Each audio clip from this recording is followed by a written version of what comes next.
Most companies throw new hires into the deep end expecting them to swim.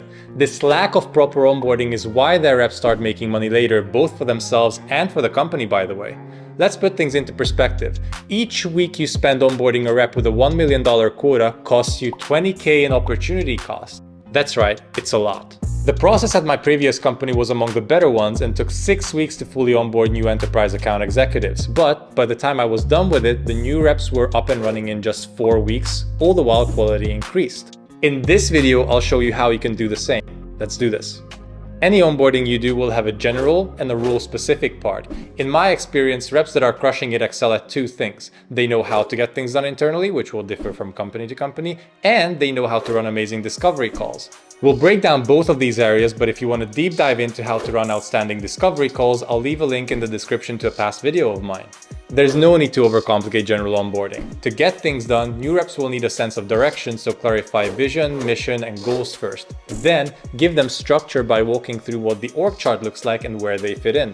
This way, they won't feel lost, and they will know who to get help from with different kind of questions. This includes where to find and how to navigate the company knowledge base as well. Let's say they're looking for process documentation that can be anything from time-off requests to how to book a deal so it gets invoiced. Discovery, on the other hand, is more nuanced, so be ready to document a handful of processes and other assets. I'm talking a heat map of your ICP, which personas you're targeting, and anything sales process related.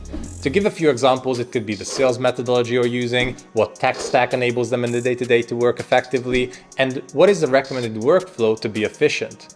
Sales is already not a 9-to-5 job, and you want your sales team to work smarter, not harder. The general rule I have for you is to onboard in groups whenever you can, otherwise it's difficult to scale. It's still possible, and I'll show you how I did it at the end of this video, but it's way easier to onboard in groups for 3 reasons. Number 1, people make friends faster and will be happier and more confident as a result, so it's better for culture. Number 2, they'll ramp faster. Only 10% of how we learn is classroom-style learning, 20% is peer-to-peer, and 70% is learning by doing. If you hire solo, you're missing out on 20% of how people pick up new skills. And lastly, it's better for time management because you can tackle Q&As as a group instead of addressing the same questions over and over again. In our onboarding, not all of these were structured in a logical way at first, and that's one of the reasons why it took 2 weeks longer than it should have.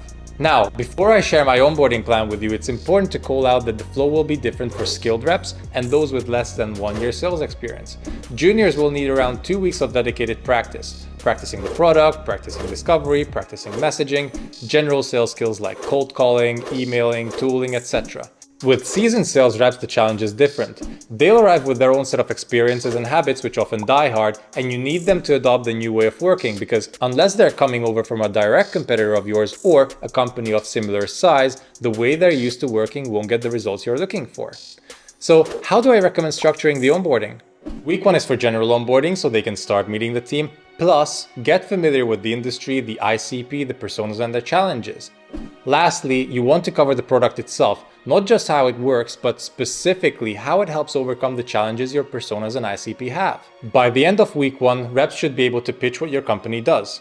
Week 2 is all about getting familiar with the sales process, the tooling and discovery. By the end of this week, reps should be able to understand and keep up with the pace of customer conversations and know how to collaborate throughout the entire sales cycle.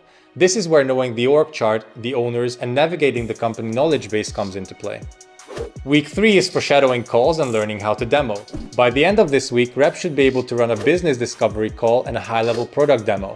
Enterprise reps likely won't run their own demos and instead partner up with a sales engineer, but they still need to know how to create interest and need by connecting pain and impact. Knowing how to run high-level demos lets them do this well. On week 4, reps should receive their ramp quota and relevant sales metrics like average deal size, conversion rates, and time to close. By the end of this week, they should have a territory plan in place and have a good idea of where their pipeline is going to come from.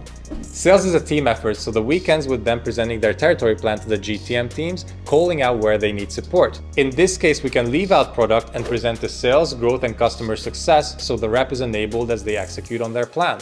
To make onboarding successful, you need 3 things. Number 1, you should put regular one-on-ones in place from day 1. Number 2, include tests at the end of each week to verify that the rep is on the right track.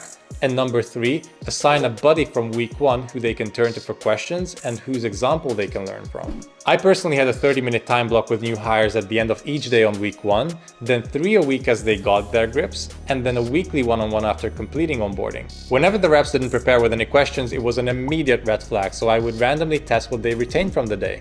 The only thing worth doing differently when onboarding junior reps is week 4 and 5 are for practice, and on week 6 they start having customer calls with a buddy shadowing and giving feedback after each call.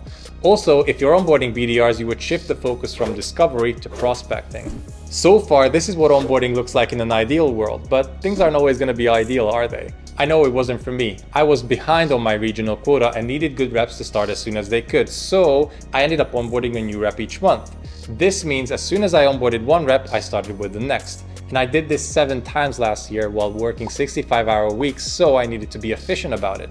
In the process, I ended up reducing onboarding time for closers, meaning SMB, commercial, and enterprise AEs, from 6 down to 4 weeks. You can do this too in 3 easy steps. First, create an MVP document with the sections we just talked about. Second, onboard your first hire manually and ask them to make suggestions to improve on the MVP. And lastly, have the rep you just onboarded onboard the next rep and have that new rep improve on it further. By the 5th iteration, you should have a top-tier onboarding process in place. Not to mention, having reps teach each other reinforces the knowledge they already have. If you enjoyed this video and are hungry for more, you'll love this next one right here. Don't forget to like and subscribe first, and then see you there.